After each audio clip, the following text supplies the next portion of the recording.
Nakapunta na rin si Pangulong Noynoy sa Ormoc City sa Leyte para kumustahin ang mga sinalanta ng bagyong Yolanda roon. May live report si Bam Alegre. Bam? Susan, noong weekend pa naghahanda yung mga taga-Ormoc sa Pangulong Noynoy Aquino, pero ngayon lang nakabisita ngayong umaga at kasama niya ang ilang miyembro ng gabinete, sila Maroas ng DILG, Dinky Soliman ng DSWD at si Babe Stingson ng DPWH. Nang dumating dito ang Pangulo sa airport, nagkaroon ng ceremonial turnover ng relief goods at dumiretso na sa City Hall para sa isang command conference. Ayon kay Pangulong Aquino, nagpapasalamat siya sa Ormoc dahil bagamat malawak ang pagkawasak sa lungsod na ito ay nagsilbi pa itong relief hub dahil nakabukas pa rin dito yung Ormoc Pier at yung Ormoc Airport para sa mga chartered flights.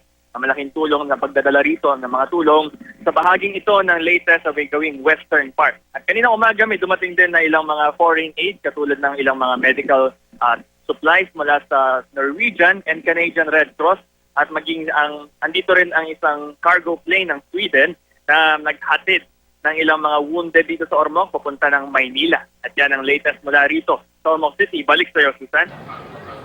Maraming salamat, Bam Alegre.